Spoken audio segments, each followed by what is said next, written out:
Hey, Kasey, who am I? Check your blood sugar and check it often. Oh, Diabeteez. Who am I? Diabeteez. I don't know his name. Oh my gosh. Wilfred. Wilfred Brimley. Wilfred. Wow, I had like the rhyme. I had the scheme. You got real close. You got the interior. He became a meme, and that's going to be the subject of today's podcast. We haven't even introed. Hello, welcome to Gold Can't Stay, a podcast about two long-distance sisters. Telling long-distance stories.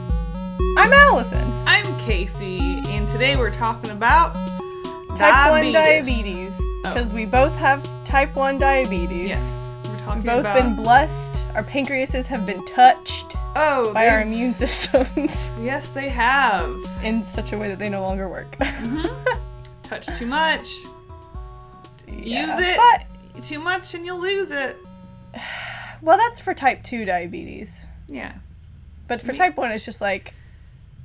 It's like that meme. It's like, no one, not a single soul, your pancreas stops working. I'm out. I quit. I literally can't even anymore. You know what? I'm good. I'm good with all this. Digesting food. Nah. Psh. But before we get into the meat, before we get into the subcutaneous layer that we're going to inject insulin into, do you have any goofs this week? I don't. Who would have thunk it? I don't think I have a goof, you guys. I don't know what to do. Can I have an anti-goof? Yeah, hey, give us a fun, just give us a success, give us a tidbit. I think I'm finally getting out of my art funk. I'm getting into drawing, and in the past couple of days, I have inked 2 ant drawings, and I've started another one. Yay! And I want to start, I'm really going to start working on an ant art book, and it's going to be great. Hell yeah. That's my anti-goof. That's exciting. Mm-hmm. I guess the goof could be that now that I'm like super into that, now I'm starting to neglect work in a different way. So it's like I'm really bad at balancing work, pleasure, and other things, just life in general. I mean, but making a book is work. So it's more like you've just kind of shifted most of your energy and your focus. But I do need, I still need to like make YouTube videos, you know, and it's... I just get like really into one thing and it's just like hard to balance. So that's my goof, I guess. I'm bad at balancing life. That's a goof, yeah. We'll say that's a goof.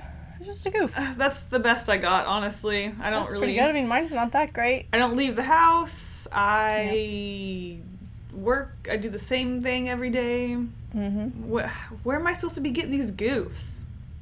Where do you get a goof? Squat on a toilet?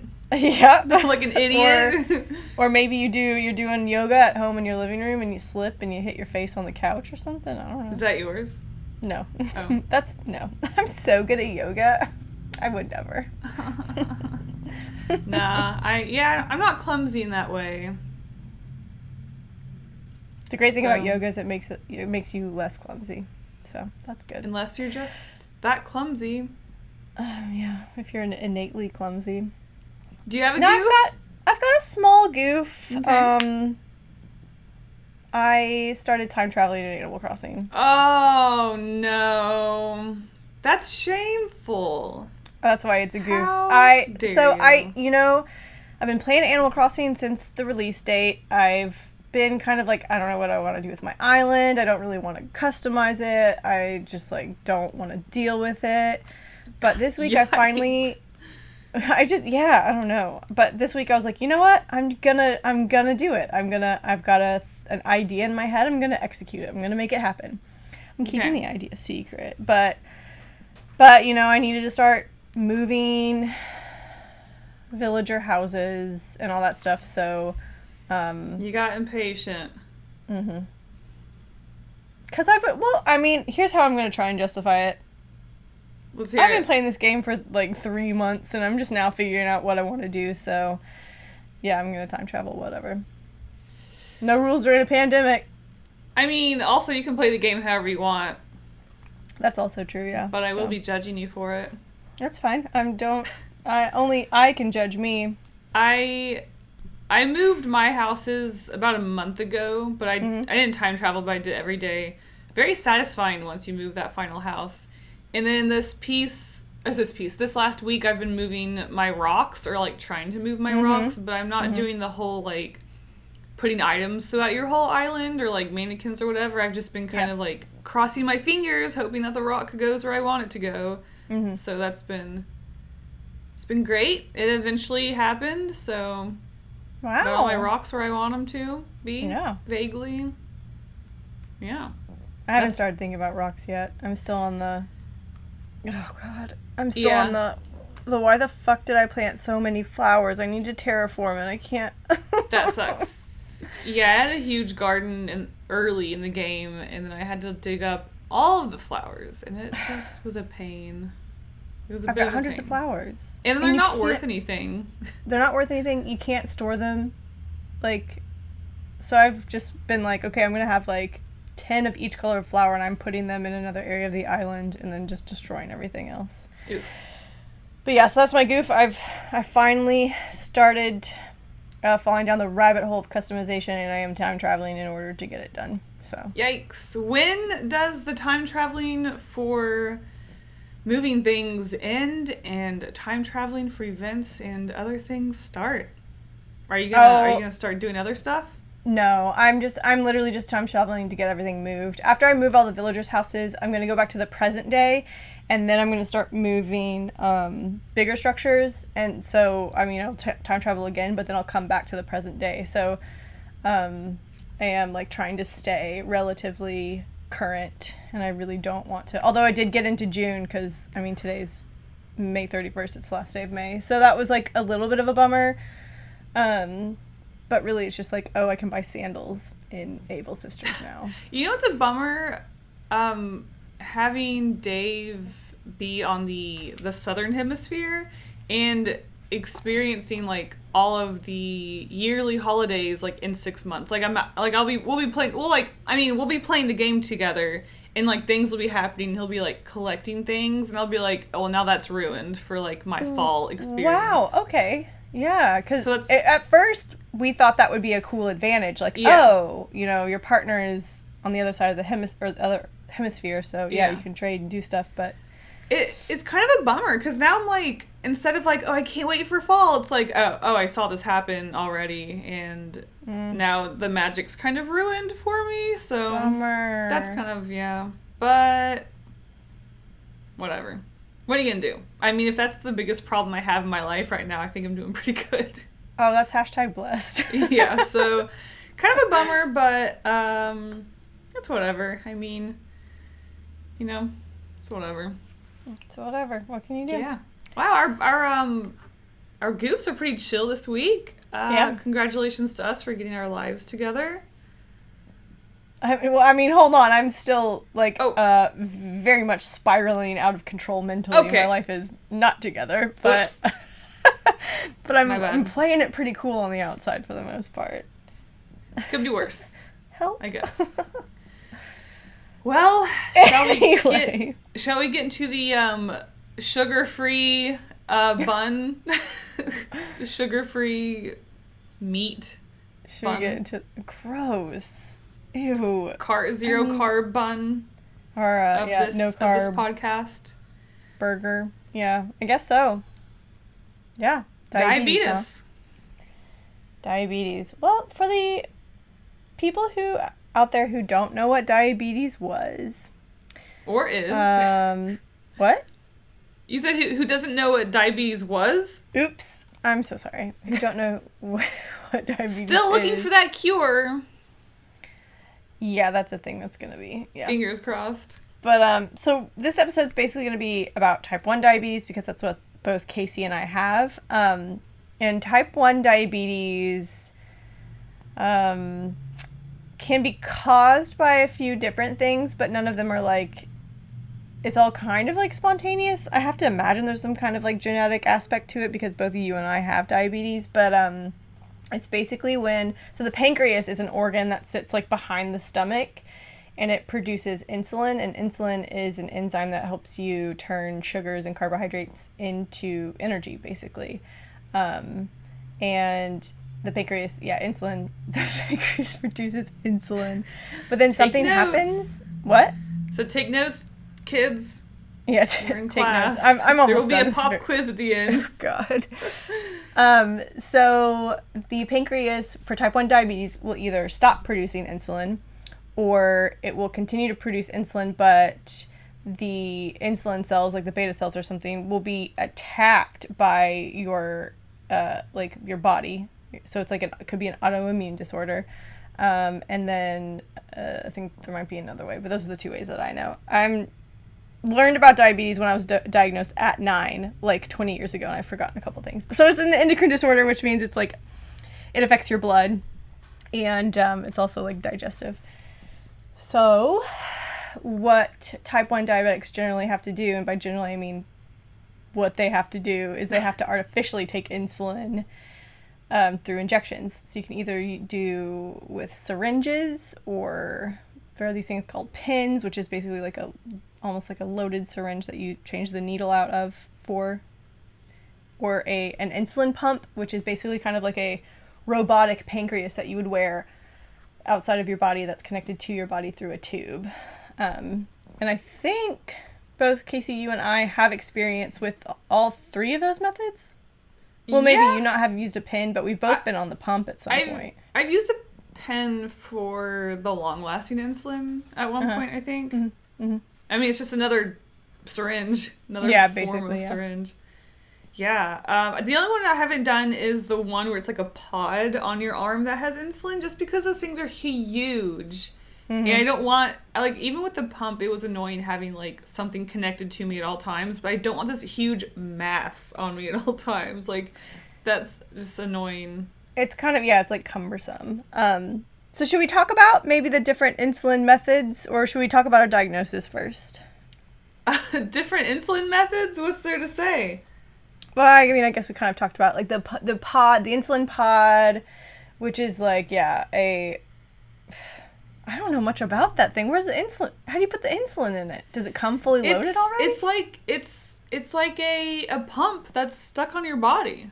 Yeah, but, like, is the insulin, does it come delivered to you with insulin in it, or do you put insulin into it yourself? Because I know you load it like you load it. That's a good question. I'm sure you load it like like the pump, because otherwise, if they give it to you with insulin in it, that's the hardware, the medicine, which I feel like they have to prescribe separately. And also, if the thing breaks and there's a bunch of insulin in it, that's a waste of insulin. So okay, I have a feeling I just looked up the pod, and you put the insulin in yourself. Yeah, I would assume, but I've never used it before, so. Yeah, I mean, the same complaints that we both have about the pod were also my complaints that I have about the insulin pump. Yeah. Now, I got an insulin pump when I was in middle school, and that was in like the year 2000 or something. A long time ago. Technology was not great. That was on like the cutting edge of insulin pump technology. And that thing was bulky and had a lot of problems, and it was just like a lot for, I think, someone who was also going through puberty to deal with. And I did not enjoy the pump. I didn't like having it outside of my body. It made it hard for me to wear dresses. Yeah, that was. And certain items of clothing, because like, where are you gonna clip it? And I was like 12. Like, there's not a lot of like places I can put, an insulin pump. So. Yeah. I remember when I decided to get off of the pump, I was so excited. I like probably immediately like went out and went dress shopping. I mean, I did wear a few dresses when I had the pump. I would just clip it to my like really tight underwear. Because if I wore loose underwear, it would like literally weigh my underwear down, and it would constantly be like falling down. But I did wear a few dresses if they were like obviously not form-fitting dresses, or you would see the pump. But if it was kind of like a dress that came out on the waist, then I would like hook it onto my underwear. I was desperate to wear clothes that weren't pants or skirts. Yeah. Now I know that like an insulin pump is probably like a better delivery method for insulin. It's easier to mimic the pancreas's like natural, method. But I just I do find personally with syringes, taking a long-lasting insulin once a day and then taking a bolus or short-acting insulin every time I eat or need to correct a blood sugar. Like, that's worked out for me great. My A1C is excellent now, so I just don't ever see myself going back to a pump. Yeah. Personally. Yeah, me neither. Because you know what's not fun? What? Being on the lake with some of your friends and, like, you know, riding jet skis and having fun and then getting your pump ripped out. And then, but you're, like, on the lake and, like, so you just kind of, like, suck it up and deal with it, and then you go home and you're very sick. Yeah, there have been times where, like, I'll be, like, sleeping in bed and then Dave will, like, accidentally yank it out. That wasn't fun. Or, like, walking down the hallway and the tube catches onto, like, a door handle and, like, rips it out. And then that ruins your whole day. You have to stop, put in a new one. Mm-hmm. You also waste a lot of insulin going through the tube, which is annoying. Yep. Yeah, you waste insulin. You're wasting the kit. They're very which is expensive. Always like, yeah, that's one thing about diabetes. It's like, whew. But it ain't cheap. Mm-mm. And if I don't buy the stuff, I'll die. What a fun way to live your life. Yay. Well, yeah, diabetes. Oh, go ahead. Well, I was going to say, this might be, like, a bigger thing to talk about, but I was going to say, like, diabetes, a lot of people think it's, you know, like, oh, no, you have diabetes, like, that must be so hard. It really isn't hard in the grand scheme of things, but I did have to kind of plan my life around it, like, getting a job with insurance. Mm-hmm. Like, I couldn't freelance because I had to make sure that I had... medical insurance in the U.S. because otherwise it would be thousands of dollars for me to pay for my medication. So on one hand, I can still do everything that, like, I want to do. It's just at one point in my life I was like, well, gotta get a job that has insurance and not focus on my dream because I have a disease and I'll die without insurance. Yep. So that's one thing. Yeah. That's a pretty big thing, and it's something that I struggle with a lot, because I don't know, it's wild. And also, like, the other side of that is, like, so not only do you have to have a job with insurance, but, like, you have to pay for, like, the best insurance in order to not get screwed over by, like, co-pays and you know, prescription costs. And then so, like, you're taking maybe a couple $100s out of each paycheck for insurance, and then you're still paying a few $100s out of pocket for your drugs after insurance. And this is something I kind of, like, it kind of clicked for me a couple of years ago, but I was like, I don't understand how I can have a job and make the same amount of money as, like, my other friends. I might actually cry, but, like, make the same amount of money as, like, my friends and stuff, but they're able to do so much more with the same amount of income. And then I realized, like, I'm spending hundreds and hundreds of dollars a month, even after insurance, on, like, my diabetes stuff. And it's, like, really frustrating to think about having to dedicate so much of your income in your life. Well, no, I'm to like, getting really upset, but, like, just, like, dedicating so much of your income and your life and your brain power on, like, just trying to stay alive. It's pretty bonkers, but I don't want to cry. I sat here like, oh, the hardest part about diabetes, not being able to do what I want, and you're like, also... Well, no, I mean, like, I mean, that's kind of, like, another difference between, at this, like, present moment in time, like, the difference between, like, our lives and, like, you living in Canada and me living in America is, like, you have escaped that, like, kind of, like, ball and chain of the American healthcare system that actively fucks over human lives for profit. And I'm still, like, dealing with that. But I mean, Canada healthcare isn't as amazing, I think, as Americans think it is. I mean, we definitely have it better, but it's not like everything's free. Like, I still pay hundreds of dollars a month for my, like, supplies total. But also, like, Dave has a medical plan from his work, so I'm not really sure how I would get medical stuff if I wasn't, like, didn't have a partner that had medical from his job. So I'm not really sure how... haven't really experienced, like, the, like, universal or, like... Yeah. Okay. But I do know that if there's some issue with the insurance, I can still walk in and just pay a lot less than I would have to in America for something.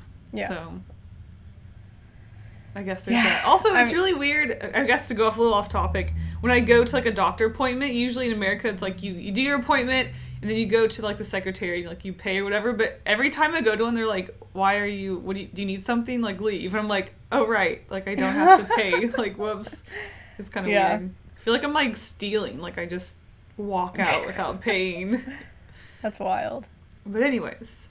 Yeah, it's just, well, maybe not Canada, but just, like, it's really difficult to read about other countries, like European countries, especially where they don't have to pay for their supplies at all. And it's just like, it's just wild to imagine being able to move through life.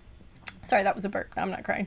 To be able to move through life without having to kind of like worry about this big, huge thing in the back of your head. But yeah, you know, there are some nonprofit organizations out there. I think one is like Insulin is a Human Right. You know, they're trying to fix shit over here. So, I don't know. Anyway. But can you imagine, like, the amount of, like, price raising and stuff people have done over a medication that literally keeps me alive? Yeah. It keeps you alive. It's just, it's a really hard pill to swallow when you reach a certain age and you realize that people, or like companies and like people in general, really don't care about other humans. They really just care about themselves / profits. It's really, really hard pill to swallow. It's been like a difficult thing to kind of work through as an adult, especially when, like, me being like super like bleeding heart liberal. I really do feel like healthcare is a human right, and like everyone should be able to live comfortably no matter where they came from or what their position is, you know, like just the basic human dignity of being able to live. Just really hard to, you know, come to terms with the fact that not everyone feels the way you do, and some people really don't give a shit about other humans. But that's not what this podcast They sure is don't. about. They sure don't. Yeah. So but yeah, we're talking about diabetes. Yeah. So we probably should have started off, honestly, with our diagnosis stories. Yeah, probably. But we got sidetracked a bit. Yeah, we can get into that. You got it first. Do you want to start off with your story? Yeah, you heard it here first, folks. Allyson had diabetes first, and Kasey was just copying. So yeah, but you know what? I got to live my life longer and more freely before. So I was diagnosed right before my 10th birthday. I was in 4th grade. Leading up to my diagnosis, I remember, well, I don't really remember this part. Like, my mom said that, like, I looked like a skeleton. I had lost a lot of weight. What I do remember... I don't remember seeing any photos of you looking deathly skinny. Yeah, I mean, I think Mom didn't realize until she saw me naked, like, before I, like, took a bath or something. Because I guess at that point, maybe we were, like, old enough to bathe ourselves. But, 9, I hope so. And also, you're, like, a kid. Like, kids are kind of gangly, but she said I looked like, Skeleton, like I was starving. Though? It's quite obvious. But I don't know. whatever. I mean, I don't remember what I looked like, personally. Yeah, but I do remember, what I do remember about before getting diagnosed is, being super tired all the time, drinking a shit ton of water, peeing all the time, and just, it's mostly I just remember being really tired. 4th grade was kind of a big year at our elementary school, or that year anyway, because we had a jump rope team that year, where you could, like, you know, if you were good at jump rope, you could try out for the team and they'd put on performances or something.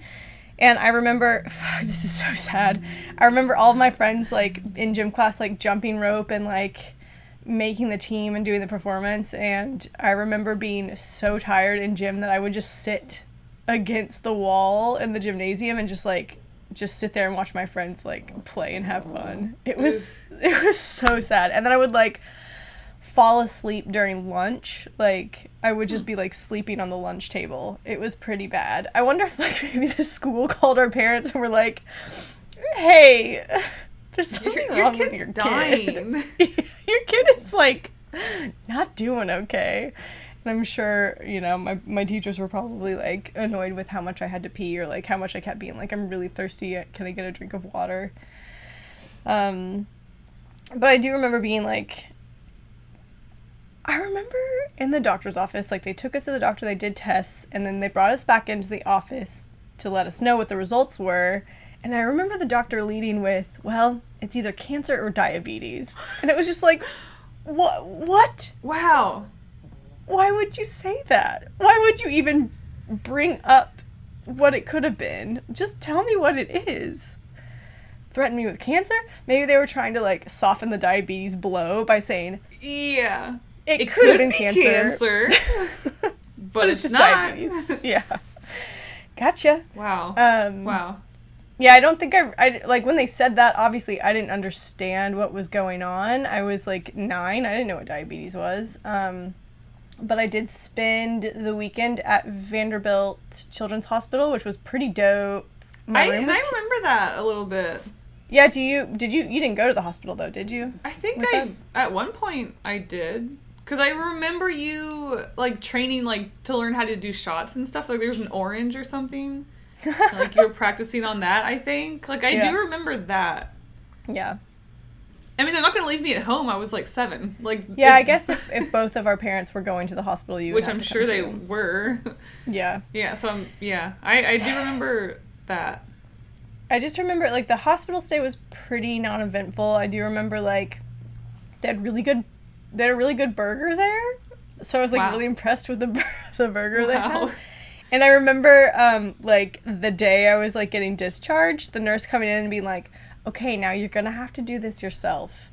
And me freaking out, losing my shit because I thought she meant give shots, because I wasn't quite ready to give myself shots yet. I was 9. I was diagnosed 2 days ago, but she was just talking about pricking my finger. And I was like, oh, I can handle that. But when she said do it yourself, I was like, no, I can't do this. And she was like, we're gonna check your blood sugar. And I was like, oh, okay, I got this. It's fine. Oh, God.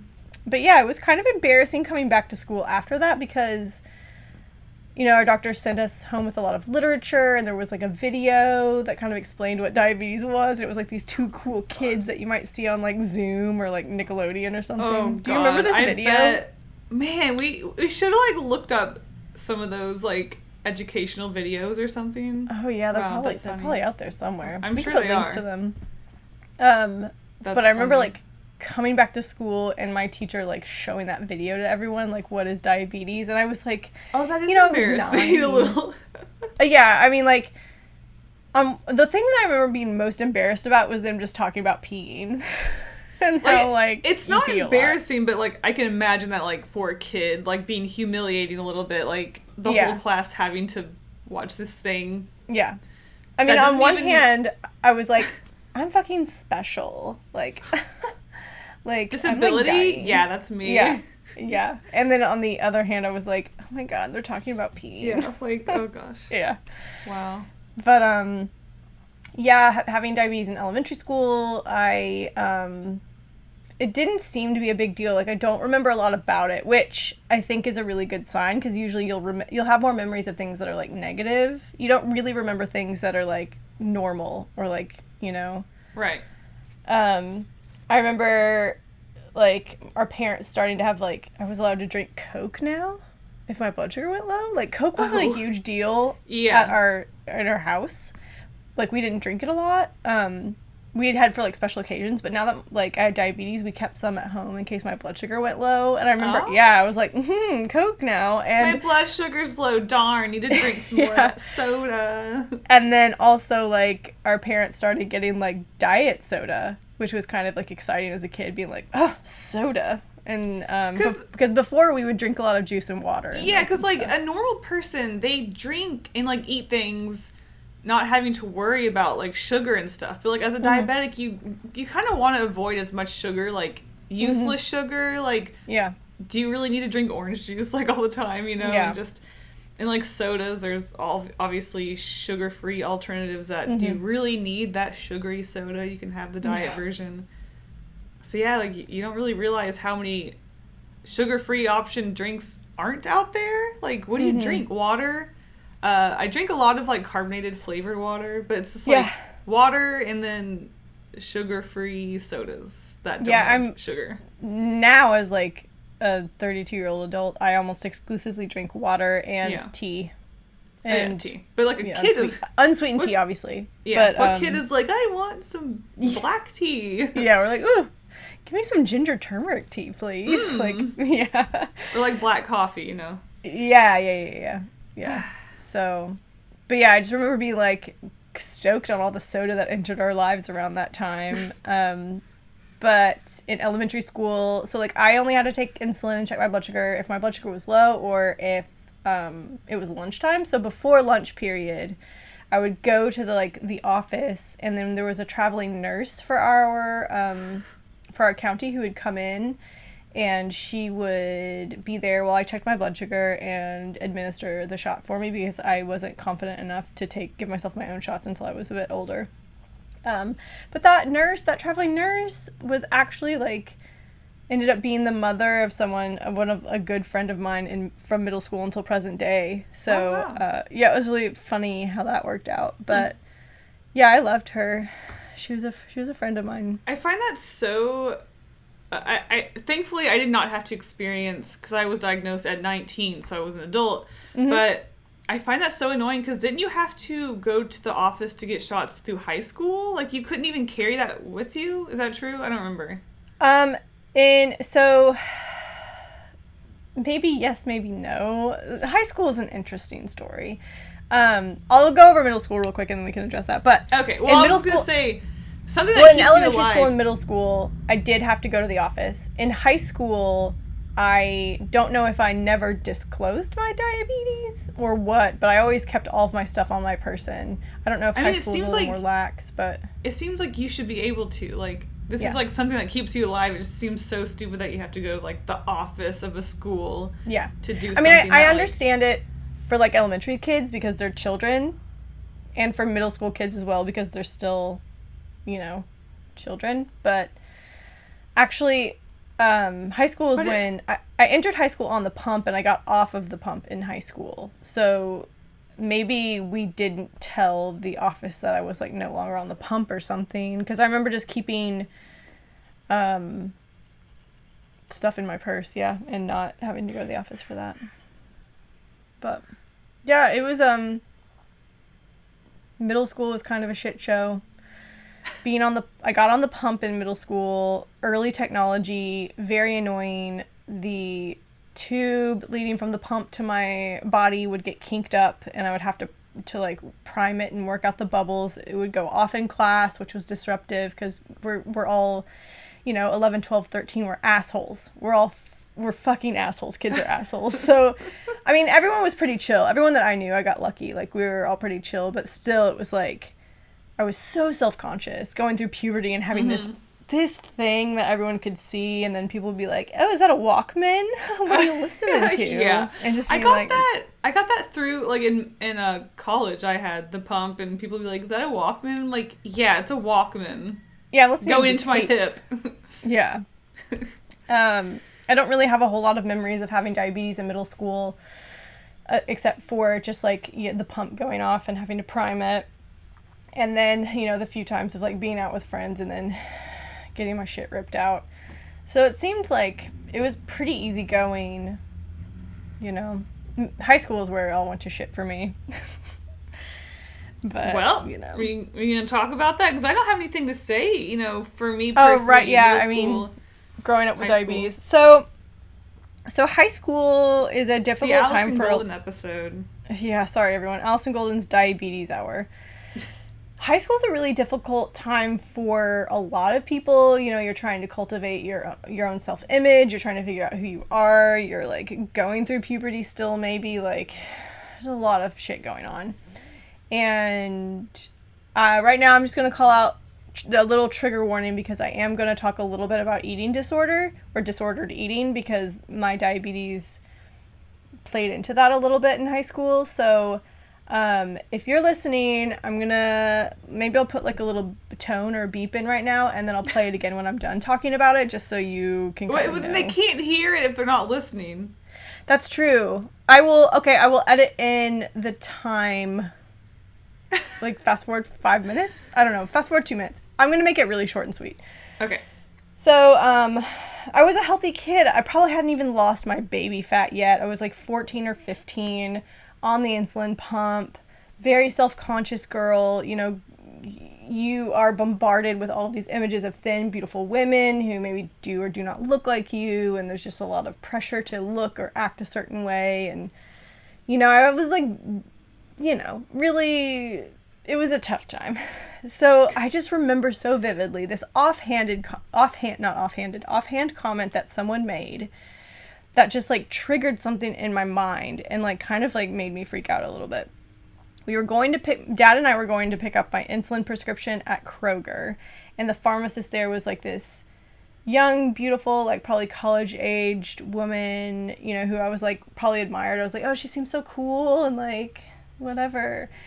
And she said, and she didn't mean anything by it. People say things, they don't mean anything by it, but she said something to the effect of like, oh, you're diabetic?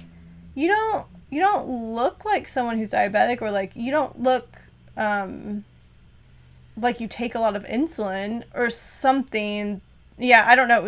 It was a weird phrase, but my weird teenage mind picked that up and was like, okay, so I don't know. And I'm sure I had body image issues, but I was like, okay, so if I don't take insulin, I can lose weight. And Oof. Yeah, and that's kind of like the science of it. I mean, that's why you lose so much weight at diagnosis, is because your body isn't able to process the nutrients you're putting into it, so your body therefore starts eating the fat that you've already stored up in it. So if you don't take insulin, you go into ketoacidosis, which is deadly for a diabetic, and your body just starts like eating itself because it can't get energy from any of the food you're eating. So I went through a period in high school where at lunch for every day, I drank a 20-ounce Coke and I ate an ice cream sandwich, and like I wouldn't take insulin for it. And I remember this, and I remember you complaining about this. What a nutritional lunch! I know, disgusting. But I remember like having to take naps every day. Like I was exhausted. It was like I was back before diagnosis, and I remember you complaining about me sleeping all the time. And I mean, your whole life you've always.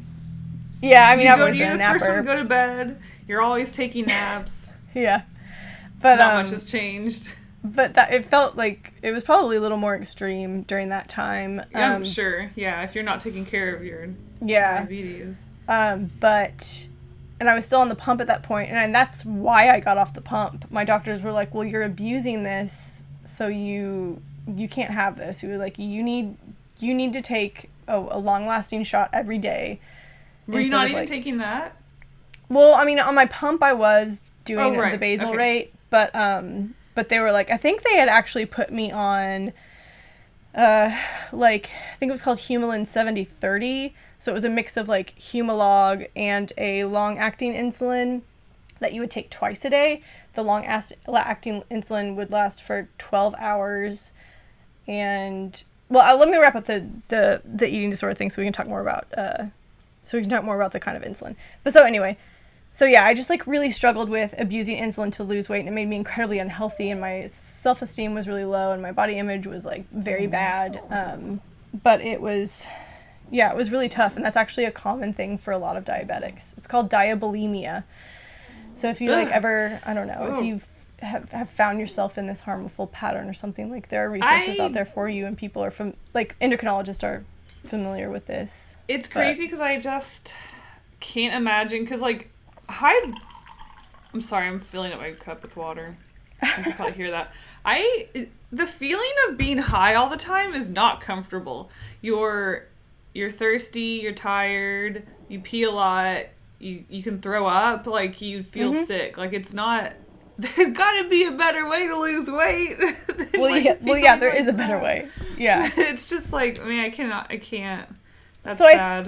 I think the advantage for me during that time was because I was so young that it didn't affect me as much. Because I know I messed up my prescription in my early 20s and was without insulin for like 24 hours, and I was vomiting. But yeah, that happened to me. I guess I have a story I could tell at the end of the podcast. Yeah. But in high school, I mean, I guess I was young enough and my body was like resilient enough to where it was like not a problem. But and I was still getting the basal rate. I think that's the key, is I was still getting that constant low dose throughout the day, so wasn't just like a constant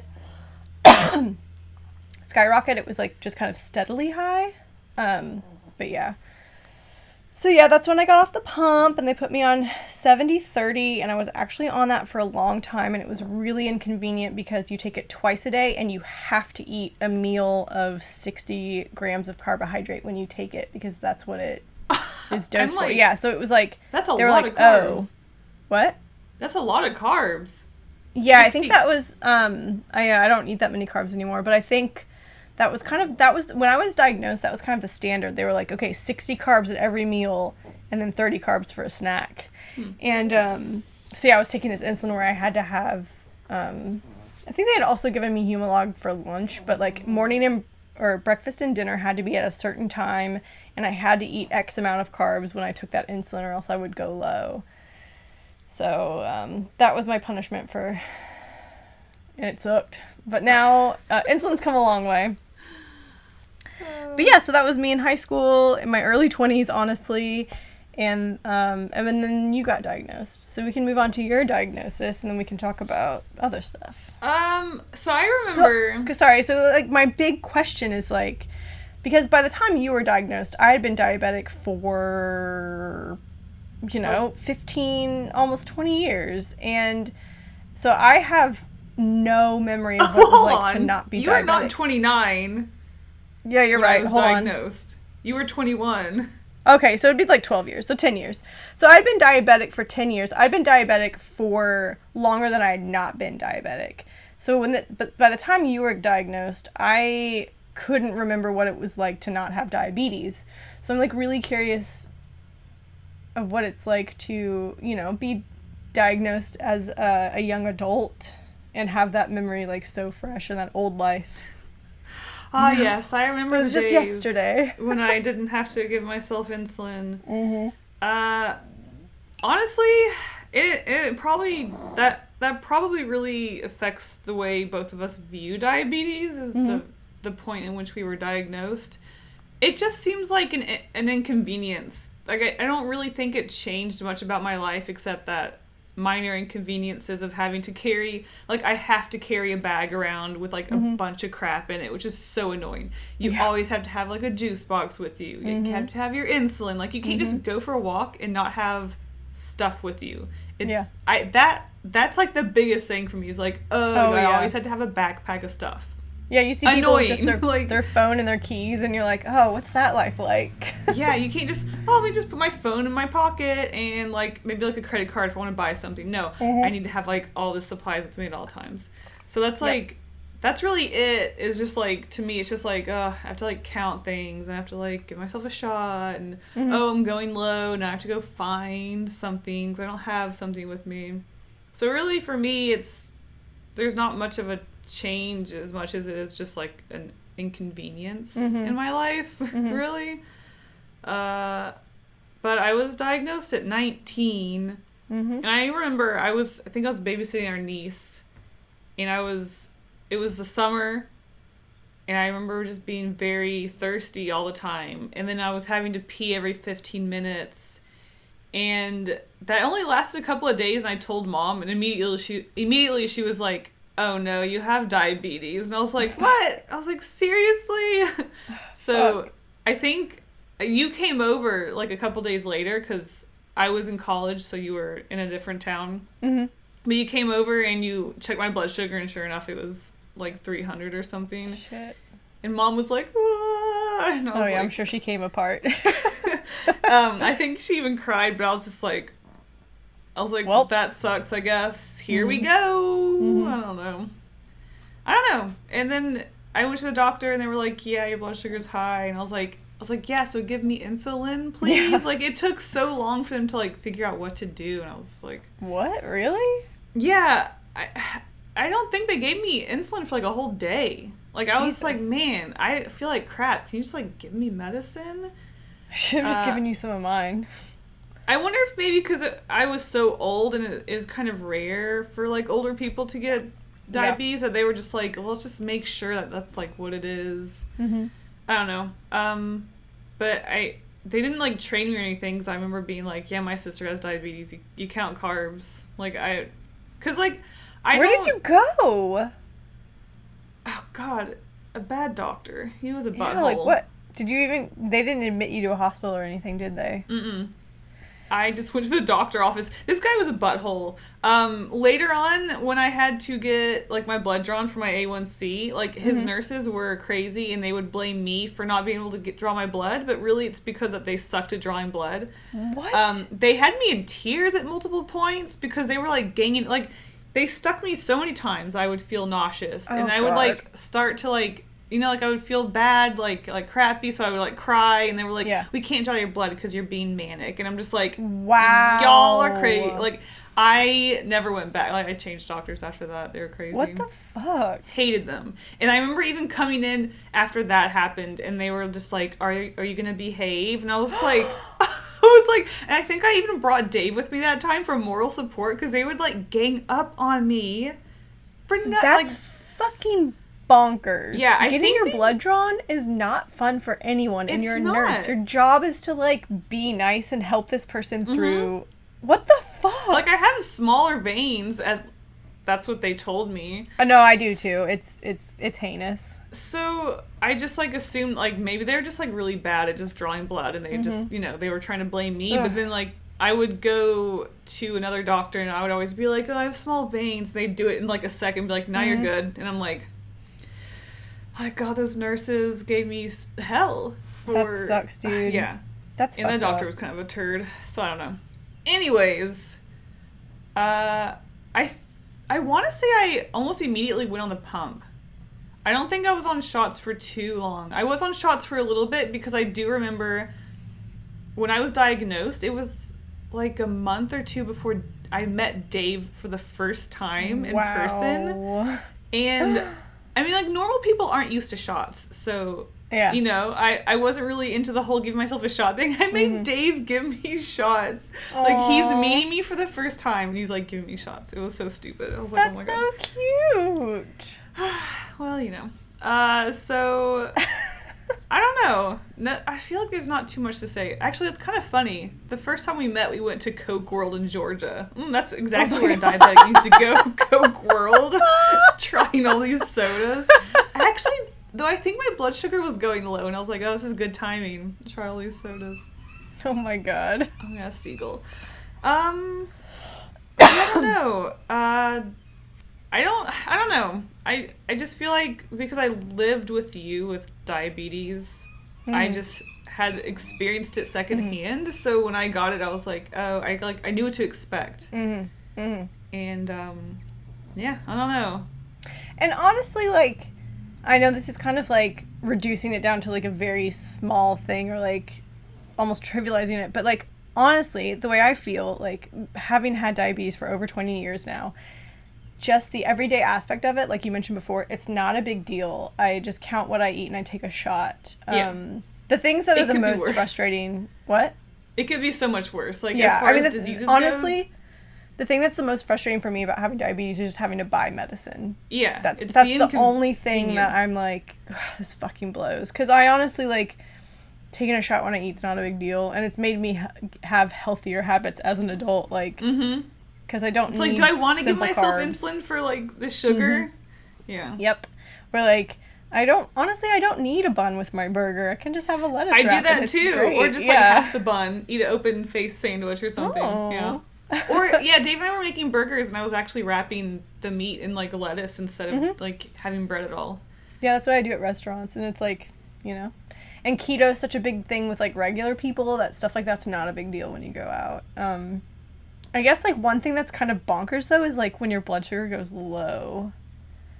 I've had some wacky experiences with, low blood sugar. Like... Yeah, I haven't had probably anything crazy like you, but I've had a few, like, experiences, I guess. So, like, one thing, like, to try and explain this to someone who doesn't have diabetes or isn't hypoglycemic, because that's a thing... Having low blood sugar feels a lot like going from, like, completely stone cold sober to, like, almost, like, drunk in a minute. And when I started drinking alcohol at 21, I honestly, every time I drank, I was like, is my blood sugar going low? But really, it was just the being buzzed feeling. I had to get used to that. Because your brain needs glucose to function. Your brain needs glucose to be able to send messages and do its job. When you don't have enough glucose, your brain is kind of like working at, 50% capacity and starts firing off connections in weird ways. I remember having really low blood sugar at like maybe like 12 or something and being like, this is not real life. This is not real life. And looking at a blanket and being like, holy shit. God is a thread in this blanket.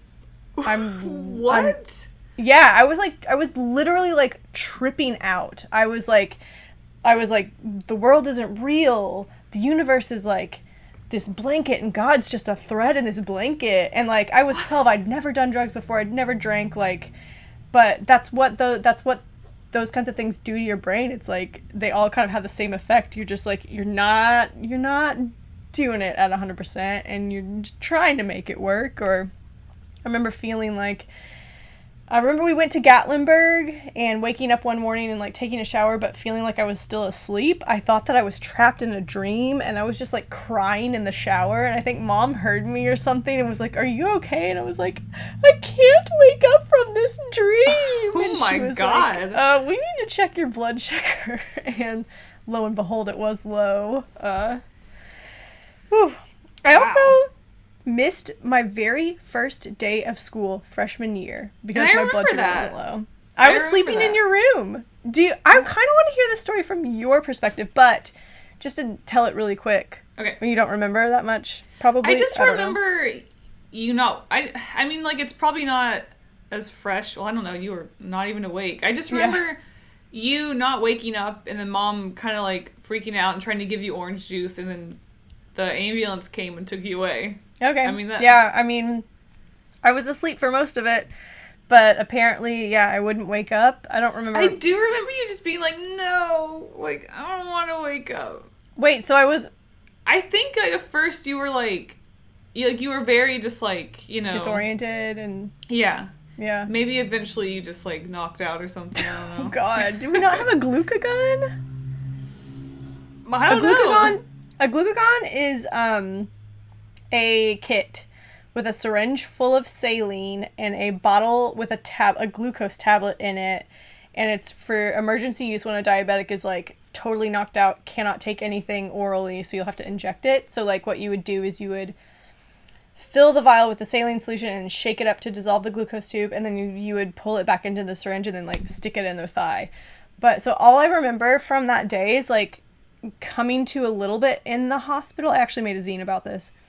Not in the hospital, but in the ambulance. Like, coming to a little bit, like, I could feel getting pricked and poked, and I could hear people talking, but I, like, didn't have the strength to open my eyes. Or, like, maybe I wasn't quite awake yet, and it was, like, I came to in the hospital bed. Like, I made it into the bed with that before waking up. But, yeah, I missed my first day of high school, you guys. It was devastating. But I did wear that hospital band, like a badge of pride for a while, because I'm so fucking weird.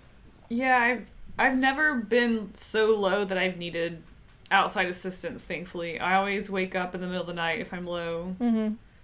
But I think the worst low that I've had was like one night I woke up and I remember waking up the following morning and being like, I woke up in the morning and took some pills next to my bedside table. And like, thankfully it was something I was taking every day. So it was like, okay, like I don't have to take it anymore. But like, I think I was just like so disoriented. I didn't know that I needed juice, but I was like, there's pills on the side table. I'll take those. Like, yeah, you're like, that I could have died.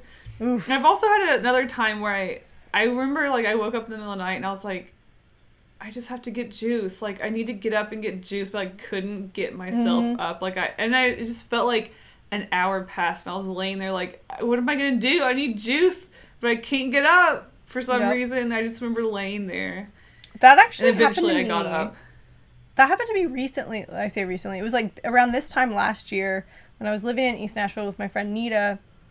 I woke up in the middle of the night and I was like, I'm dying. I'm going to die. My blood sugar was so low that I felt like I couldn't move. I was soaked with sweat. I was just absolutely soaking. I looked at Bones and I was like, Bones, I love you. I was like, Oh my God. I was like, I can't do anything. I was like, Bones, I think I'm dying. This is it. Yeah, I was like, this is it. Big R.I.P. And I'm just sitting there. I'm like, can barely move. And I was like, I texted my roommate and I was like, I need help. I was like, I don't know what's happening. I need help.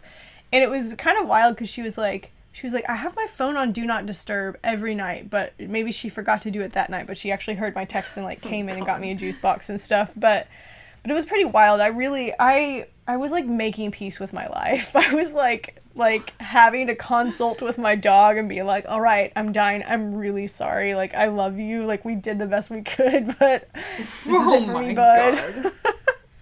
But I made it, obviously. Nita, thank you for coming in and like giving me Kit Kats and stuff. Because I think I sleep with a juice box by my bed every night, but I don't think I even had the mental cognition to be able to be like, oh, there's a juice box here, I need to drink it. Because I was wild. Yeah, that is one thing. I say diabetes is just like a small inconvenience, but it is a little scary, like going on like hikes or something. Like I have to have a juice box on me, but like what if my blood sugar decides to just keep going low and I'm 2 hours deep in this hike and you know, stuff like that is a little scary. When I hike, I usually do 2 juice boxes and a protein bar to like really get me going. But and that's another thing about going low, is I don't know about for you, but for me, it knocks me the fuck out for almost the rest of the day. I'm so tired after my blood sugar goes low. No. Yeah, it wears me out, especially if it goes really low or it's a day where I have multiple lows. I'm just like, my body is like so tired and can't handle it. It's rough. No, I don't have that. Not me. Cool. Do you have any high stories? And no, I don't mean drugs. High blood sugar. I don't, like, we can talk about the experience of being, like, having high glucose or hyperglycemia. It usually just makes me really tired and honestly kind of grumpy. My mood is a good indicator of where my blood sugar is. But... Because I have a high story. When I went to Japan. Oh, God. Yeah. Oh, yeah. I guess I have one, too. I guess I have a small one. Should I tell mine first since it's really short?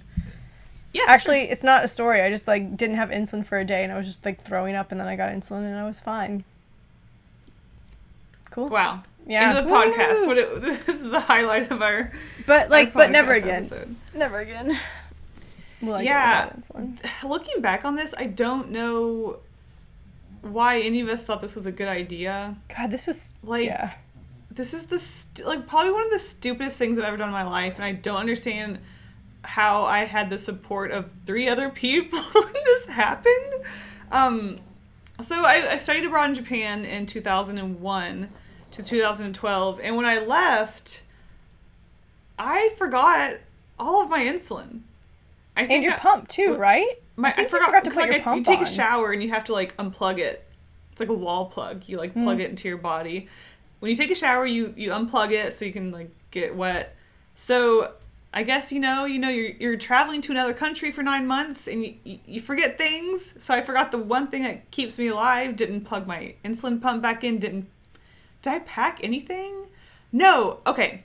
Obviously, I had all my supplies packed, like in my suitcase, all the extra supplies and stuff. I just didn't have my pump. So I had like insulin and the supply stuff. For the pump, I just didn't have a way to get myself insulin. Because I remember, so we go to the airport and I realize I don't have my pump. I thought we realized that like on route to the airport. And being like, oh, we can't turn around. We were saying goodbye and I was okay. Oh my God, I forgot my pump. I swear to God, I made a joke on the way and I was like, don't forget your insulin pump. Or like, what if you forgot your insulin? Were we in separate cars? No. We were all in the same car because we all went to Doko. We got donuts. Well, anyway. I don't know, man. Well, you forgot your pump. And you were at the airport. Either way, I forgot my insulin pump. But then I don't know why I thought it was a good idea to be like, well, I'll just go to Japan without it. And we all were like, Yeah, good idea. Yeah, why not?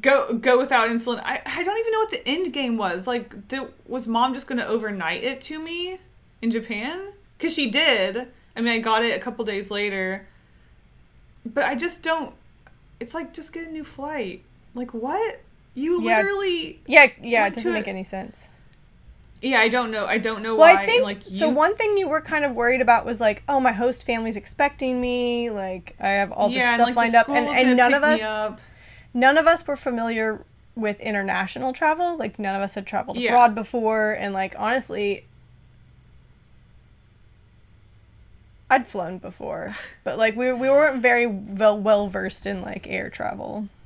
Yeah, and like today it's like, you know, I've been to Japan several times, like I can, you know, take care of myself. But I think at the time I was like, my school's gonna pick me up, and like I don't know how to do anything. Yeah. You know. Mm-hmm.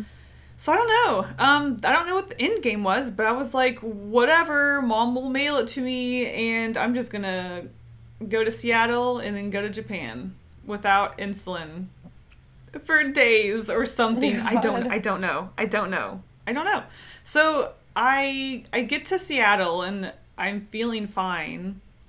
But the flight I was doing was like a standby flight because our uncle was a pilot, so I didn't have like an absolute flight. The flight to Japan was full, so I didn't make that one. So I had a 24-hour stop in Seattle.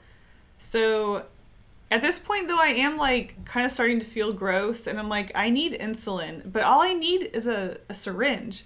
Like, I've got my insulin. I just need a way to get it into my body. So I remember going to the airport and be like, do you guys have like a medical staff or someone that can just like give me a needle? Which like, that's not going to happen to anybody. But it's just like, you know, if something were to happen to me and someone, you know, showed up to give me medical assistance, you'd think they could just give me a needle and I could give myself insulin and that would be that. But that no one could. So I get a hotel because I needed to stay, and I get to the hotel and I just remember feeling like absolute garbage. Like my blood sugar has been high all day. And I just felt like I was dying. And I remember texting Dad, and he was like, where are you? And I was like, I'm fine. I was like, don't worry about it. He's like, where are you? He's like, I'm going to call 911. Like, you need medical help. So, because, like, I was just laying on the bed, and I, like, couldn't do anything. I just felt like garbage. So they came. I think I'd even thrown up. Wait, so an ambulance came and got you? Yeah, they, like, came banging on the door, and I, like, let them in, and they were like, I was like, I'm throwing up. I was like, I can't. And to save on ambulance cost... Huh? Oh, never mind. Go ahead. Sorry.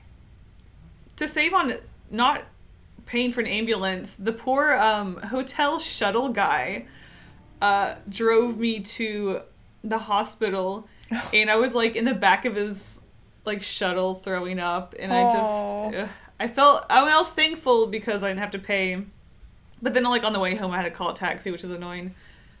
So I went to the hospital, and they like pumped me with fluids and they prescribed me needles so I could have needles. And yeah, that was rough. Though I wasn't on long-lasting insulin because I was on the pump. So I didn't have long-lasting insulin, which was annoying. I had to keep like correcting my blood sugar. So even though I had syringes, I wasn't feeling great. They should have just prescribed me long-lasting insulin. I don't know. Either way, I went to Japan a couple days later because I took a day off to just not die. And Mom overnighted me my pump. God, I wonder how much that cost. Yeah, I don't know. I don't think it was too much. But it arrived at my... I temporarily was staying in a dorm, so it arrived there. And I remember being like so excited. Oh my God, a pump, yay. I can finally stop dying. Yeah. But that's my worst story. I feel like for the most part, I haven't had anything crazy like that happen since because I'm not stupid anymore, apparently, because what the hell? What a ridiculous situation. That's pretty wild. Ugh.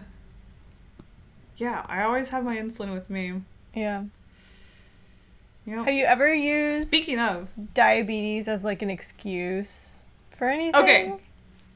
Not legitimately. Sure. Because a lot of people think diabetes is like so crazy. You tell them you have diabetes, and they're like, "Oh, I'm so sorry," and I'm like, Yeah. "That's fine." Yeah. And then there's times when like you tell them you have diabetes, and they're like, "Oh, let me know if you need anything." Yeah. You know, I'm just like, okay, Yeah. I'm an adult. I got it. I mean, thanks, I guess, for being nice. But I think there was one time when I was at like a party that I just like didn't really want to be at anymore, and I was like, I gotta go. Like my blood sugar, like I forgot my insulin. Like I gotta go home. Which is like, I hate to like reinforce that it's like bad, but I forgot my insulin's it's not so bad. But if you tell people my blood sugar's low, they're like, oh, are you okay? What do you need? It's just like, oh my God. Yeah. So it's kind of funny, like if you really like want to get out of a situation, you'd be like, I forgot my insulin, gotta go. Yeah. So there's that. I'm sure you have. Definitely use that line on dates. God. Oof, dates. Oof. Yeah, I've definitely been like, oh shit, I forgot my insulin. Like I really have to go. I'm sorry. Oh my God. That's great though. Yeah, so like I always have that in the bag. I honestly feel like maybe there's been like at Amazon, I've been like, oh, my diabetes, can't do that, sorry. Mm-hmm. Oh, I've definitely. And there's also been legitimate times when I've definitely used that at Amazon because like I was taking my long-acting insulin on first break once I figured out what role I was doing that day. Yeah. Because I would take different levels depending on what I was doing. And then, like, How in the active? afternoon, they'd be like, oh, can you do so-and-so? And I'd be like, I honestly, I can't because it locked would in. really I fuck my day already up. locked in this job. Yeah, so. Yeah, I remember that. That's actually, Amazon was the reason why I stopped giving myself my long-lasting insulin at night, because I would wait until the morning to see what job I was doing at Amazon to know how active I was going to be. So that's kind of funny, but also very annoying at times, so. Yep. Because there was one time when I was giving myself my fast insulin, but I accidentally did long insulin instead. So I gave myself like no. I was going to do my long-lasting insulin, but I accidentally gave myself fast-acting insulin. God. So I gave myself like 10 or more units of fast-acting insulin. So I was like kept drinking juice boxes throughout the day. That was really annoying. Drink a Coke. Oh, speaking of low, I meant to mention this when we were talking about, when we were describing how it feels to go low. I remember when I was first diagnosed, and especially when Dave was more friends with someone that had type 1 diabetes, he's always wanted to know what it's like to go low. Oh and I my feel like God. He's been like, he wants it, but like it'll probably kill him, so it's like, you know. But I mean, it's a legit thing. Like, well, what does that feel like? So the average human the liver makes an enzyme that will kick your blood sugar back up if you go low. True. So it would be really tough for Dave to experience a low, but also insulin shock therapy was a thing. Ooh. In psychiatric hospitals, they would give someone so much insulin that it would send them into like a shock and they would like seize up, and that was like a treatment for schizophrenia or something. Yeah. Fun times. Yeah, real cool. I was going to say, I do remember getting low blood sugar in middle school sometimes. Oh, really? I don't know. Yeah, I don't know why. That's interesting. I remember talking to my doctor about it. Huh? That's interesting. Yeah. But I mean, isn't that a thing? Hypoglycemia is a thing, but it's not like something that a lot of people have. I mean, it's definitely like a condition. I remember, in middle school, there was just like a few days where I would feel like low. Mm. So I don't know. They told me to keep a snack in my locker, and that was that. So I don't know. Fun. Oh my God. I'm just remembering some crazy stuff. This happened recently. Okay. So, is it diabetes related? Oh, yeah, it's a diabetes story. I've told you about this. But, so I go to a doctor every 3 to 6 months just to see how things, actually not every 6 months, to see how things are going, refill my, re-up my prescriptions. And part of that process of the check-in, which I'm sure you're familiar with, but our audience might not be. Oh, okay. When you check into your endocrinologist, or your doctor, they'll do a hemoglobin A1C test, which kind of gives you like the average blood sugar number over GPA. Like 3 it's your months. Blood sugar GPA. Yeah, it's like the GPA of your blood sugar. And a nurse will take your vitals and, you know, check up with you, you know, like, is anyone hurting or abusing you? Like, you know, all that fun stuff. And this one nurse asked me if I had ever used my period blood to check my blood sugar. And, but it wasn't so simple as that. He looked at me and goes, do you ever use, and kind of like gestured to his groin, do you ever use, you know, to check your blood sugar? And I said, what? And he said, do you ever use vagina? like, you ever use like your period blood to check your blood sugar? And I was like, nope, sure haven't. Thought never occurred to me, actually. Yeah, also period blood isn't just blood. It's not just blood, but it is blood. And honestly, I mean, I'm thinking about next time I'm on my period, I might do it. But but that was so shocking to me, you guys, like, to have a medical professional who was, like, honestly, the fact that he was a dude was another layer of, like, weird for me, to be, like, to ask that weird-ass, not professional question. Do you, and me of all people, bro, you've been checking diabetics in for how long?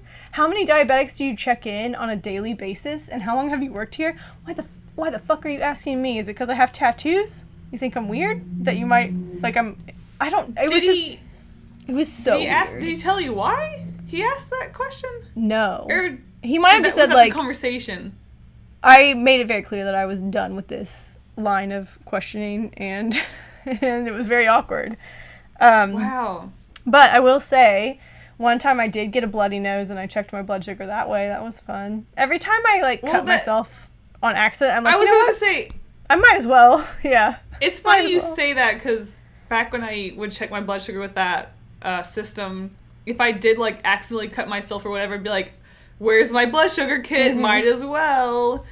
Oh, yeah, let's talk about the Freestyle Libre.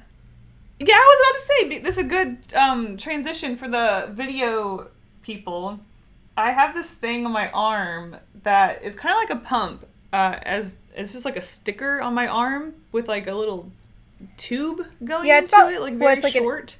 Inch. It's like an inch, maybe inch and a half in diameter. A white circle thing that you put on the back of your arm. It's probably like a centimeter thick, if that. Yeah. Freestyle Libre. Continuous glucose monitor. Yeah, I actually found out about it because I made a video like a year and a half ago painting with my own blood. Mm-hmm. And the only reason why I did that is because as a diabetic, like I'm constantly pricking my fingers. So like blood is like not unusual for me. And it's just like, it's there. Why not use it? But then people were like, Kasey, why are you still pricking your finger? And I was like, dang, grandma over here. Sorry. Like, let me get with the times. So I looked up the thing and I was like, that actually looks pretty dope. And honestly, it's pretty great. Dude. Because if you're like in public or like on like a bus or just like around people or like hiking, you don't want to have to like stop, take out your blood sugar kit, prick your finger, squeeze the blood out. Wait, like now I can just whip out my phone. All I have to do is take my phone and just put it on that sensor and it reads it. And I could be walking or doing anything. It's like amazing. So that's pretty cool. Life-changing. Very expensive, though. Dude, that's diabetes for you. That thing is life-changing. It's so worth it. It's so worth it. I honestly, even as an adult, struggle to continue to check my blood sugar because it's like, for me, I'm kind of a space case and I'm just like kind of stubborn, but it's like, I check it at least twice a day, but you should be checking it like 3 to 4 times a day. But it's just like such an ordeal and it can be painful, and I've been doing it for 20 plus years. But I was like doing good with my blood sugar. Like my A1C wasn't great. It was still in the low 8 range. But I got on the Freestyle Libre and it like immediately went to like the low 7 range. And it was just like, it's I feel like that kind of technology is so fucking empowering for someone with a chronic illness, and it just like was a game changer. And like you said, it makes everything like so much easier. Unfortunately, now that I'm unemployed and don't have insurance anymore in America, I can't afford that, because they're like, without insurance, I think they're like almost $200 for one sensor.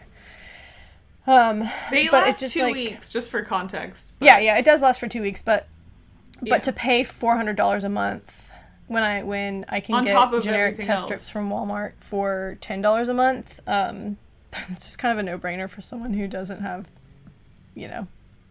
But it's just like, it's really upsetting to me to see this technology that was so life-changing for me, and it could be life-changing for any diabetic, and for it to be prohibitively expensive. Like something like that, like technology like that on in a medical context should be available to the public freely at no cost. Like, that's the kind of thing that should be subsidized by your government. Your government should be paying companies for stuff like this. It's really frustrating. But the Freestyle Libre and I think, what is it called? Like the G5, whatever the other brand is, those are incredible tools. And I just like, I am like upset that I waited so late to get one. My doctor asked me if I was interested like many, many months before I actually got one. And I was like, no, I don't want to have something on my body. But this is dope. like compared to like the insulin pump, where it was like this like little machine with like a tube connected to it. This is like, you don't even know it's there. Yeah. For most of the time. And honestly, like, it looks kind of cool because it's white, which is like kind of like a cool color. I think I've seen like people who make like sticker covers for them if you want like a pattern or something, but that's like cute. I guess I could make a video where I decorate it or something. Oh my Make God, it look like an eyeball. Has this ever happened to you? Like, I put one on once, and like there's a little hole in the middle of the circle, and it just like started bleeding, and it was like bleeding all over my arm. That happened to me one time, and it was when me and Dave were in Australia, just like at a mall somewhere. So it was like the most inconvenient time ever, just like in a bathroom in a mall. I changed it because it was like a weird time zone. Oh, it didn't stop bleeding? It was like, I put a new one in a mall bathroom, and just like it was just gushing. Oh, okay, gushing blood. And I was like, I'm in a bathroom stall.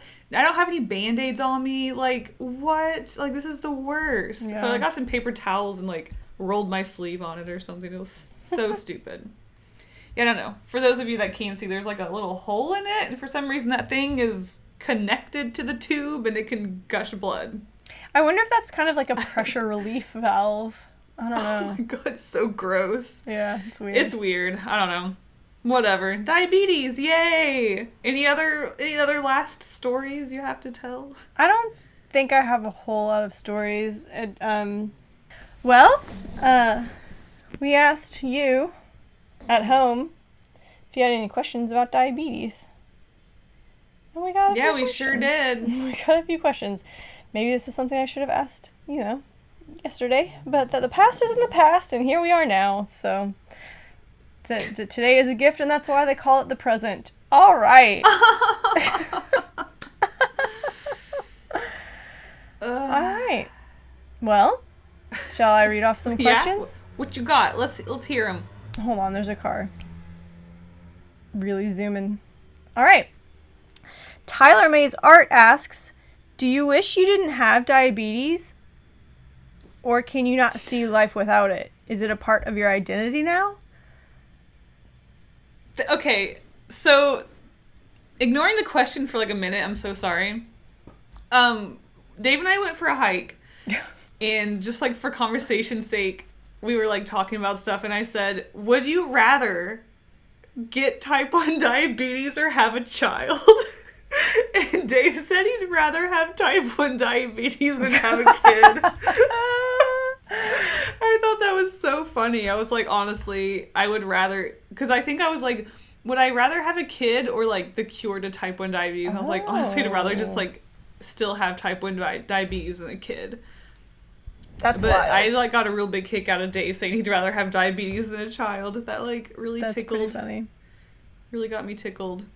That's pretty funny. So I don't like to label type 1 diabetes as something that's part of me because it's not important. I don't think it's changed me in any way, or I don't think it's something that, I mean, on one hand I say that, but on the other, when I made the blood video and then I like told everyone that had type 1 diabetes, because a lot of people don't know that about me because I don't feel like it's important to tell. It did make a lot of people like happy to know that as a type 1 diabetic that they aren't held back to do something that they love, or like to be able to pursue a job in art or something. So on one hand I say, like, for me it's not a big deal, but I think it's good to know that I can spread awareness that having type 1 diabetes shouldn't hold you back, and you can live a normal life. You can study abroad and travel the world and be an artist and stuff. So maybe I should change it to yes. Well, so like, I think the phrasing of the question is a little strange. Like, I don't consider diabetes part of my identity because it's not, you know, but I do agree with you in that I think it's important for people to talk openly about the things that they deal with in their life so that other people know they're not alone, you know? Yeah, I'm not embarrassed by it. Yeah. I just don't think it's important to identify as a diabetic, I guess. I mean, in that sense. Diabetes. Oh my God. I actually had a nurse call it diabetes to me. I think I was at the ER when they were checking me and they called it diabetes. That one time I thought I had appendicitis and it was just a urinary tract infection. Ooh. Anyways, shoot, what was I saying? Well, anyway, as far as like the first part of that question, it would be nice to not have diabetes, but I don't actively spend my time thinking about like, I wish I didn't have diabetes, or life would be so different if I don't have diabetes. I mean, every now and then, like earlier when I said I realized my other friends have an advantage in life because they don't have to spend hundreds of dollars a month on, you know, diabetes related stuff like that. Yeah, sometimes I'll think about that, but I don't actively wish, you know.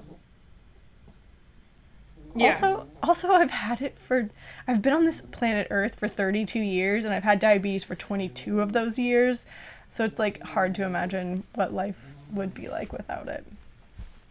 Yeah, I think the only times, like I said, it's just, like, it's an inconvenience, and when I go low in public, it's like, now I have to go into this convenience store and buy a drink, like, stuff like that's kind of annoying, but, I mean, if that's the hardest I got it, then... You know, everyone's got something that they struggle with, and that's my struggle, I guess. So I think that's fine. Yeah. That's that question. You got any more? Oh, I got a few questions. The only question? Okay. Mariani Hazel asks, what's the weirdest misconception about diabetes that you've encountered? I wouldn't call it weird, but just the fact that people think that we can't eat sugar or eat anything, I guess. That's kind of, because like you go somewhere and like, or if someone cooks for you and they're like, can you eat this? Or, you know, like I made this for you. It's like, I can literally eat anything. It's just best to not, like, avoid it for the most part. Like, you don't want to eat a lot of cookies and sugary stuff, but I can eat it. Yeah. It's just... That's a big thing for me. I find it's almost like patronizing. I know that they're coming from a place of like love and concern, but I've had this illness for over 2 decades, and they're like, wait, you can't eat that, or like, hey, or like it almost feels like they're judging you, like, hey, should you really be eating that? And it's like, actually, it's fine. Yeah. Like don't worry about it. I've got it under control, and I understand that they're saying this probably because they care about me and they're not trying to, like, you know, put me down or police me or whatever, but it's just like... It's fine.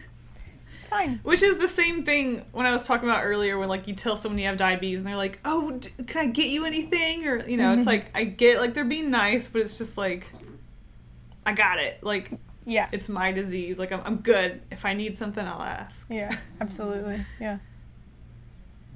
But yeah, nothing weird. don't think. Well, I find it weird when, I mention I have diabetes and people go, "Oh, you don't look like you have diabetes." It's kind of like, yeah. I don't There's know. also the whole people don't. I think a lot of people don't. People say diabetes and they think type 2 diabetes. I think Mm-hmm. a lot of people don't really know that there is a difference between type 1 and type 2 diabetes, which we didn't really talk about either. Mm-hmm.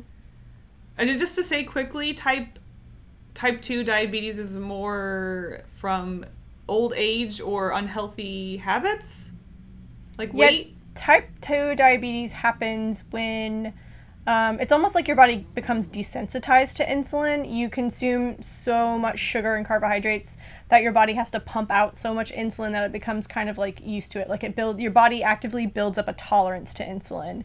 That's type 2 diabetes. Whereas type 1 diabetes, your body either A, isn't making it, or B, is actively like destroying the insulin. So that's the main difference, really. And type 2 diabetes can be managed through diet and exercise, I think. Yeah. Yes. Type 1 cannot. We are stuck type 1 with you it. Absolutely have to take insulin. You could be on a no-carb diet, and you still need to take insulin as a diabetic. Cool. Yeah. Next question, if we've got one. Maisie Corbin asks, can we be diabesties? What's your favorite? Oh my god! What's your favorite low snack? And I'm down to be diabesties with anyone. I don't really have. You know what? Someone needs to develop an app that's like connected to the Freestyle Libre, where like you compete for like the best A1C with your friends. That would be fun. Are you kidding me? Kind of like Fitbit, where you can make friends. Yes. You can have friends on Fitbit where you can compare your fitness goals. Yeah, that would be dope. That would and be you can cheer each other on. Are you kidding me? Like a support network. Like, hey, yes, your A1C's down. I'm so happy for you. Because nothing makes me want to try harder at something than winning. Like I can be very competitive. So like if you turn anything into a game, like exercise or like diet or anything, just like something like a goal, I will be more prone to do it because like I want to win against somebody. You want to beat diabetes. Yeah, I'm gonna diabetes you. I'm gonna diabetes nuts. What? Man, that would be so fun. I wish I knew how to make apps. Someone do it. Yeah, please. Someone. Hey, someone. You gonna have this idea? Have it. Oh god, it'd be so cool. Did I answer the question? Oh, favorite low snack. Oh yeah, your favorite low snack. For the most part, I just drink orange juice just because, like, I really like orange juice. We grew up with orange juice. I kind of miss orange juice, but usually I use going low as an excuse to enjoy something. So, like, if I'm low, I'm like, might as well eat that delicious thing I wanted. Stuff like that. Yeah. So, I don't normally have something on hand, but if I do have something on hand, then it's, like, a good excuse to eat a cookie if I really want it or something. Yeah, absolutely. I don't really have a favorite low snack because I also don't keep a lot of stuff at home that's like sugary or anything. But the flavor combination of orange juice followed by peanut butter is so fucking nostalgic to me now. You've talked about that before. It's so in just like entrenched in my I don't know, my experience, I guess, that like I will drink orange juice for lows and I immediately have to like follow it up with some peanut butter. But I mean that's protocol anyways. Like you should be following it up your like sugary snack with some kind of like complex carbohydrate or protein or something. But yeah, that's peanut butter and orange juice. Yeah, it's just kind of a weird nostalgic thing and I love it. These days, however, though, I just usually have like a Minute Maid mixed berry juice box or something. We didn't mention talking about lows. Everything tastes like twice as delicious when your blood sugar's low. Like you could like really not like a food, but then your blood sugar go low and you eat it and you're like, this is so good. Why didn't I like this before? Or like, I guess your body is like wanting you to like consume things, so it just like makes it better. Yeah, there have been always times. Like, sorry. I was gonna say, it just makes it like, hell yeah, food. Yeah. It tastes so much better now. There have been times where my blood sugar is so low that I'm like, oh my god, I have to eat everything. And then I'm Yes. eating it, I'm like, Yeah. this is so good. I mean, that's kind of like There- when you're high and you have the munchies. Everything is just so good. Oh my god. There have been times when I would wake up in the middle of the night very low and I would eat my juice box. I would eat the juice box. Oh. But then it takes 10 minutes or some time to get into your system. Mm-hmm. So you still feel like you're dying. Yeah. So I would drink the juice box and try to lay there and just wait. But then you're just like, I need more carbs. And you'll just like go in the kitchen just like eating stuff and just like, I need carbs. I'm dying. Yep, And then absolutely. you spike, so that's fun. Yeah, then you have to give yourself insulin. I know that life. Yeah. Any other questions? Well, this isn't a question, but Estrella Art 22 says, not a question, but I just wanted to say how amazing y'all are for coping with it. And then she put 2 stars for eyes emojis after that. So Thanks. Thanks. It was Doing the best. Yeah, I'm doing the best with what I've been given. It was funny Doing all right. when I posted the question story on Instagram. I looked to see what kind of gifts were available on Instagram under the diabetes like keyword, and Okay. there's a lot of fun stuff happening in there. A lot of like diabetic heroes and stuff like that, which I don't know. I guess I've just had it for so long that I don't really feel like a hero or anything. It's just my life. Yeah, that's It's just my life. back to the whole like, I don't know, people making it like a much bigger deal than I feel like it is. I don't know. Not to like Downplay it. yeah, not to like downplay it or like invalidate another person's experience. We were just talking about our Right. personal experience as having diabetes. Yeah. It's totally That's different from true. person to person. Like I do wonder, maybe it's like worse for some people. I Which mean, just think about like body chemistry and and also like I sometimes I think about like, whoa, what if I was diagnosed at 20 instead of 9? Like would I have coped with it differently? It's probably better for me personality wise that I was diagnosed as a child, honestly. Probably would have had some Some big people, rebellion. if you don't know, like, I mean, but like babies can be born with type 1 diabetes. Mm-hmm. And I just like can't imagine having to give your like newborn baby shots and stuff and checking the blood sugar and never knowing life without diabetes seems. Mm-hmm. I mean, I see it seems sad, but like you literally don't know. Yeah. The other version. So. Did you know when you're a baby they check their blood sugar with their toes? No. Yeah. I did not. Now you know. Because they're bigger. Prick their little toes. Less sensitive? Probably because they're bigger and like yeah.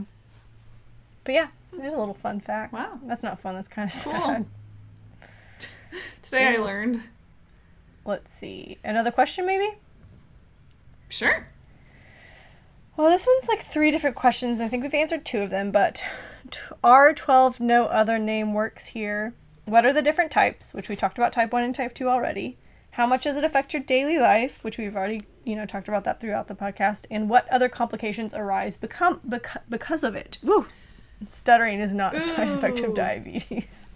Yeah, there's actually quite a few other like medical issues that can come hand in hand with diabetes. Mm-hmm. I don't know the full list, but I've definitely got a couple of other issues with my body because of diabetes, I guess.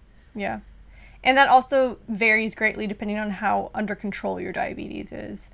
I think if you are a type 1 diabetic and you have your diabetes under control, honestly, there really shouldn't be any secondary problems or complications. I know when I was diagnosed, one thing that they tested for pretty regularly was celiac disease. Apparently that can be tied in with diabetes.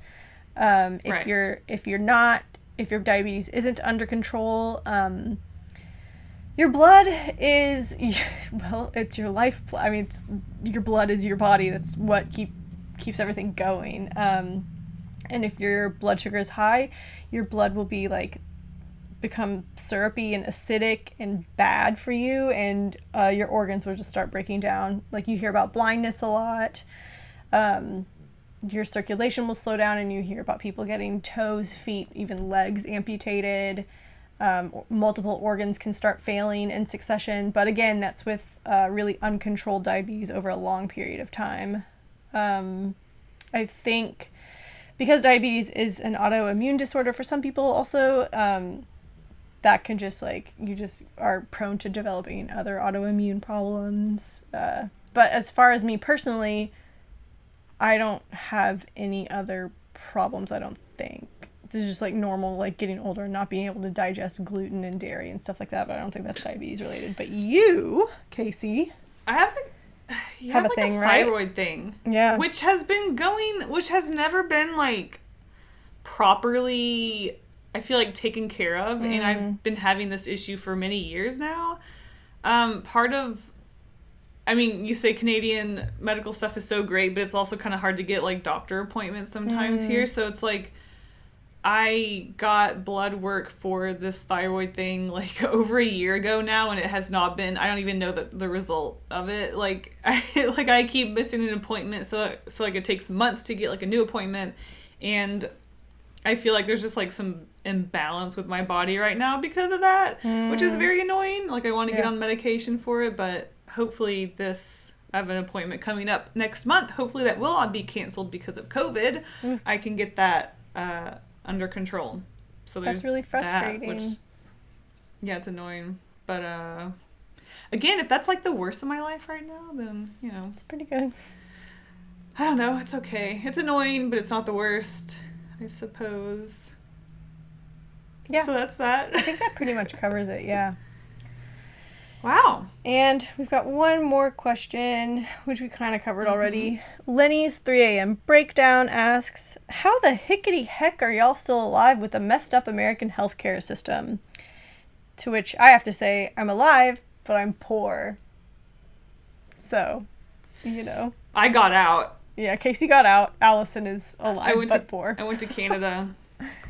So. And maybe I should have mentioned this earlier, but for any diabetics out there who are struggling or, you know, don't have insurance or feel like they can't afford insulin, this is not a plan A. This might not even be a plan B, but you can get insulin at Walmart without a prescription for $25. And I've actually done this once before.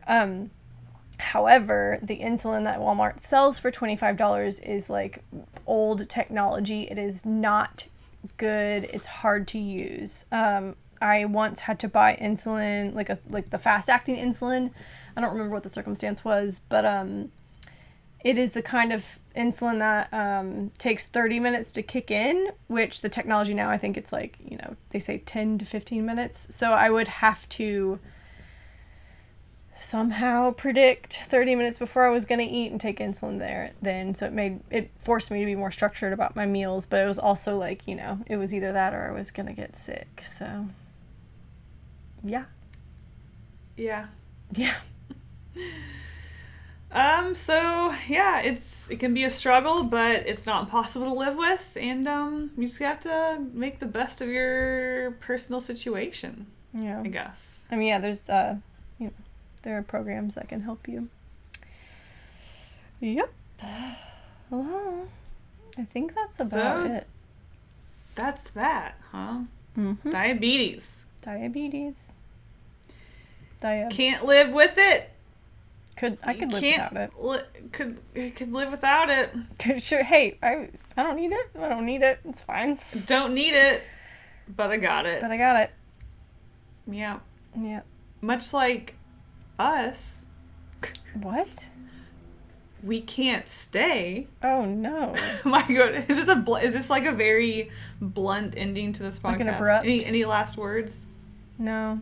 Check your blood sugar. Check it often. You know how they say. Oof. No, I don't think. I think it's pretty good. Great. Right. Well, hope you guys enjoyed that. We had a few little silly stories, I suppose. Had a few silly stories. Wasn't all gloom. Allyson almost cried, which is, you know, that's just a part of being me. Love to let those tears flow. Yeah. Well, thanks for listening, guys. Yeah. And we're like not. We can't stay. But we'll see you next time. Oops. Bye, guys.